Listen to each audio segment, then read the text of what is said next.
விக்கிரவாண்டியில் நடைபெறவுள்ள தமிழக வெற்றிக் கழகத்தின் மாநாடு தொடர்பாக அக்கட்சியின் பொதுச் செயலாளர் ஆனந்த் தலைமையில் ஆலோசனை கூட்டம் நடைபெற்று வருகிறது. கூடுதல் விவரங்களோடு இணைகிறார் சிறப்பு செய்தியாளர் செந்தில் ராஜா. செந்தில், விவரங்களை பதிவு செய்யலாம். பாலவேல், தமிழக வெற்றி கழகத்துடைய மாநில மாநாடானது அக்டோபர் 27 நடைபெற இருக்கிறது. இதற்கான முதற்கட்ட பணிகள் தீவிரமாக நடைபெற்று வருகின்றன.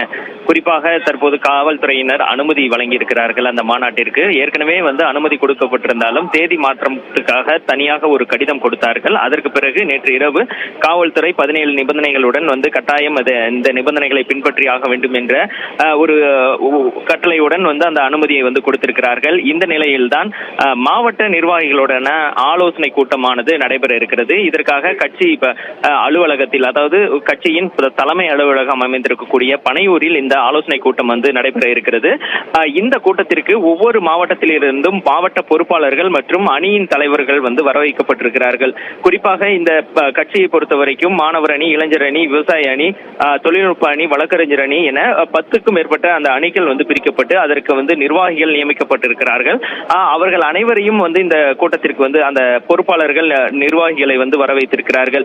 இந்த மாநாட்டுடைய இந்த ஆலோசனை கூட்டத்துக்கான அந்த முக்கிய காரணம் என்னவென்று பார்த்தீர்கள் என்றால், அந்த மாநாடு நடைபெற இருக்கிறது. அந்த மாநாட்டிற்கு பொதுமக்களையும் தொண்டர்களையும் எப்படி அழைத்து வர வேண்டும், நாம் என்னென்ன விஷயங்கள் செய்ய இருக்கிறோம், என்ன முன்னேற்பாடுகளுடன் முன்னெச்சரிக்கையுடன் நாம் செயல்பட வேண்டும், எந்த இடத்தில் நடைபெற இருக்கிறது, என்ன திட்டமிடல்கள் செய்ய வேண்டும், எவ்வளவு குழுக்கள் அமைக்கப்படுகிறது, அதில் யார் யார் பொறுப்பாளர்களாக இருக்கிறார்கள் என்பது உள்ளிட்ட பல்வேறு விஷயங்களை இந்த ஆலோசனை கூட்டத்தில் வழங்க இருக்கிறார்கள். இந்த கூட்டமானது விஜயின் உத்தரவுப்படி அந்த கட்சியின் பொதுச் செயலாளரான என் ஆனந்தோடைய தலைமையில் இந்த ஆலோசனை கூட்டம் விரைவில் தொடங்க இருக்கிறது.